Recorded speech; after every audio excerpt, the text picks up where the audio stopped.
How to lock screen without power button. Hello and welcome back everybody to our channel. In today's video, we are going to provide you with a step-by-step tutorial that we can follow up.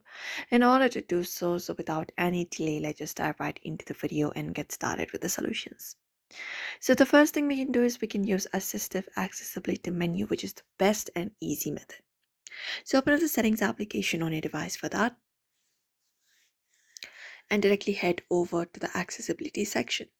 So go ahead and tap accessibility option on your device. And once you do so, you can tap on the option called interaction and dexterity or a similar kind of option. Now we just need to turn on this option called assistant menu or accessibility menu.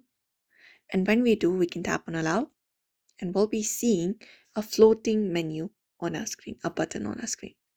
Now all we gotta do is tap on it, and when we tap on it, a menu pops up. Now, if we want to lock our screen, we can look out for the power of menu and go ahead and tap on the option called lock.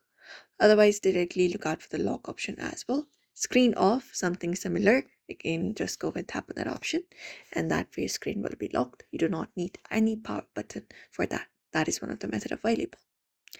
Apart from that, we can double tap to lock as well. So in our settings itself, again, go to the option called lock screen and just go over and find the option for double tap. Tap on about lock screen. And here, if we have the option to always double tap, in order to turn off our device, you can just go and use this option and double tap on any empty space on home screen in order to lock it. Apart from that, there are also third-party applications that we can use in order to lock our screen, but usually those are not reliable. Or we can also access our quick settings panels and look out for the option of locking our screen from here as well if the option is available. Just go ahead and use that option and go ahead and lock your screen. And that's it. Usually these are the methods for now you can follow up. So we hope this video was helpful. Give this video a like and subscribe for more.